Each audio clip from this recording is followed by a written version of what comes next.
Hello everybody, welcome back to another video. Today's going to be a bit of a shorter video, and it's going to be a little different. We're going to talk about a series between the Astros and the Yankees. Now apologies, I just made a video about the Astros and their injury-riddled season, but there are so many things that went on in this series that I thought it would be interesting to discuss and get my opinions on. So first of all, this is not really about the scores and who won, but these are the scores right here of the series, the 3-game series. Yankees won 7-1 in Game 1. The Astros won 8-7 in Game 2. Yankees won 8-4 in Game 3. Yankees took the series. They definitely outplayed the Astros, especially with the bats. Astros offense has struggled a lot recently, and besides Game 2, really saw that. Yankees hit a lot of home runs. They're a really good home run hitting team. Grisham had 2 back-breaking home runs, made it 6-0. Grand Slam made it 6-0 on first game. Then he had a 3-run home run that made it 8-3 in the third game. Jazz had 2 home runs in the second game. Stanton and Austin Wells and Bellinger all hit home runs in the second game of the series.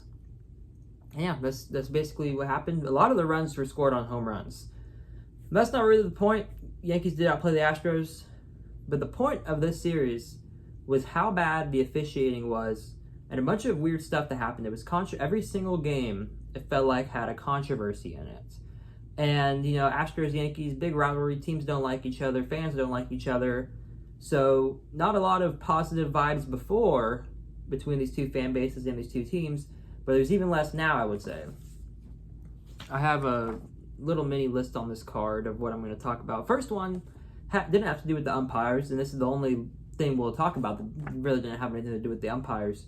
Framber versus Cesar Salazar. Now, I mentioned Trent Grisham hit a grand slam. It was 2-0 before the grand slam. It was 6-0 after. Framber Valdez 1 out away from having 5 innings of 2 runs, gives up a grand slam, and he can't get the out. He can't get out of it. And video surfaced. We saw Salazar crouch behind home plate. He was trying to tell Framber to step off. Framber didn't want to do that. So Framber threw the pitch, and Grisham flipped it over into the Crawford boxes for a grand slam, making it 6-0. And with the Astros struggling offense, basically took the Astros out of the game. And afterwards, the next pitch, Anthony Volpe was batting. Volpe takes a pitch straight down the middle, but that's not what Salazar was expecting. Salazar failed to catch it, and that was because he and Framber got crossed up. Now the question for many people is, did Framber do this on purpose? For a few reasons. One, because, again, I mentioned in the Astros video, I've seen a lot of Astros against, Framber tends to lose it a little bit when he is in trouble or when he has given up a bunch of runs. He tends to get mad, get upset. He threw Taylor Trammell under the bus back in July because it was 1-0 and Trammell was in the outfield. He was basically in center field. He was supposed to be playing right field. It was how the coaches had him line up. Again, listen to the coaches, you can't really control that. Josh Bell, I think it was, either Josh Bell hit the double or he scored on the double. But it was supposed to be a no doubles defense, which obviously failed because it led to a double and a run scoring. But Framber was upset about that, and he kind of threw Trammell under the bus in the post-game afterwards, which was not a good look. And he hasn't really been that good since. But this was a new low if this was intentional. And you just don't cross your catcher up. The Astros had an incident, Orioles, when they played the Orioles a couple weeks ago, where Craig Kimbrell and Yainer accidentally got crossed up. Pitch went off Yainer's arm, and we thought he could have been hurt. So this is not something that you do just in general. But overall, if it was intentional, it was definitely a bully move, especially because Salazar is a guy who is hanging on by a thread. I thought he was going to get sent down after the game because Victor Caratini, the Astros' original backup catcher, was back after suffering a concussion. So it wasn't a good look, and if they did send Salazar down, it would be a really bad look. But they apparently got into it in the clubhouse. A bunch of players came up to Salazar's defense, and Framber and Salazar essentially got called into the principal's office, which was Joe Espada's managerial office. Kind of crazy to say considering Framber's 31 and Salazar's 29, but yeah. And it was just a really bad look for Framber, and he has had some issues with his mental health, and I'm not trying to make that as an excuse. It is true. He has struggled when he's struggling on the field, on the mound. He ends up losing it a little bit, getting upset, but taking it out on Salazar, absolutely inexcusable. And like I said, it feels like a bully move because Salazar is hanging on by a thread. Felt like he did it because he thought he could get away with doing it to Salazar, where he couldn't get away with it as much as if he did it to Yainer Diaz or Victor Caratini. So that was the main controversy with Game 1. 7-1 final score. So not a whole lot of controversy with the umpires in that game, if I remember correctly. But man, Brian Walsh might be one of the most hated men in New York right now. Terrible strike zone in Game 2. Overwhelmingly favored the Astros. And I would say that Williams walked Trammell with the bases loaded to give the Astros a 5-4 lead in the bottom half of the 8th. One of the balls should have been called a strike, but it wasn't. But Williams did throw 3 more that weren't near the strike zone. You got to get in the strike zone, especially with Taylor Trammell. But even if you take that call away, there was a call in a similar area that was called a strike to the Yankees the inning before. Brian Walsh favored the Astros according to umpire scorecards by 1.54 runs or 1.45 runs. No matter what, that's way too inconsistent for me to say that was a good umpiring outing. And the Yankees only lost by 1 run. So that made a big difference. And that kept the inning going. Again, I think that you have to get the ball in the strike zone if you're pitching to Taylor Trammell. 3 of those calls were correct. One of them wasn't. 3 of those ball calls were correct. One of them wasn't. But you got to get in the strike zone. There was also controversy over a balk that was called. It looked like a balk to me. It looked like the ball didn't come set. Maybe he was looking for something to call. You could say that. But it's definitely a balk by definition. You have to stop, and then you got to pitch. You can't just pitch really quickly like that. And with that led to a runner coming home. Wild pitch after that. The 8th inning got away from the Yankees, and it was partially because of Brian Walsh. Now, Brian Walsh, like I said, I think there were 21 missed calls in the game, and I think 14 or 15 of them, I think it was 15. 15 of them favored the Astros over the Yankees. 15 of them went in the Astros' direction. Very, very, very bad performance by Brian Walsh. And in the 3rd game, he screwed the Yankees over again because Jose Altuve hit a ground ball, not a ground ball, it was in the air. It was a ball in the air to Ryan McMahon. McMahon caught it and then bobbled it. But if you catch it, it's an out. Doesn't matter if you bobble it afterwards.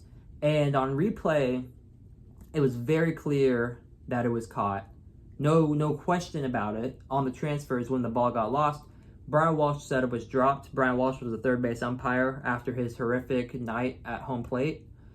Brian Walsh was the 3rd base umpire, and he called that safe because he said that McMahon dropped it. Altuve beat it. Obviously, McMahon didn't throw because he thought he caught it.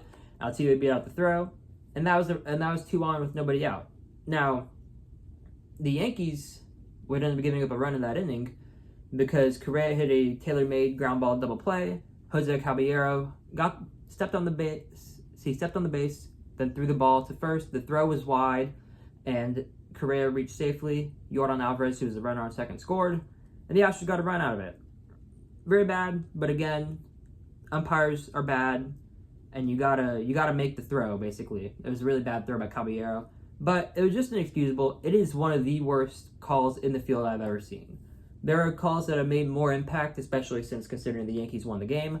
There have been calls that have made more impact, like you could say Armando Galarraga's non-perfect game, but infield fly rule for the Braves. But just in a vacuum, it is one of the worst calls I've ever seen. I don't think that there was anybody, Astros fans, Astros players, Yankees fans, Yankees players, I don't think there was anybody who thought that ball was dropped besides Brian Walsh. But unfortunately, his opinion was the only one that mattered. Before we get to the last controversy, which was in Game 3, I also want to say Adrian Johnson was really bad in the game yesterday also. He was very inconsistent. This one favored the Astros by 0.58 runs, I think it was. And I think that it was really inconsistent, and the Yankees overall did not get favored by the umpires. The Astros got favored by the umpires, and you could say that made a big difference in Game 2. I think it did make a difference in Game 3, but Yankees won. So, of course, you can criticize bad umpiring, but it's not like they lost the game in Game 3 because they won. But the last controversy I want to talk about was Taylor Trammell's bat. Now, let me set the stage here. It's 8-3. Jaden Murray just made his debut for the Astros, and he got hit 4 outs in a row.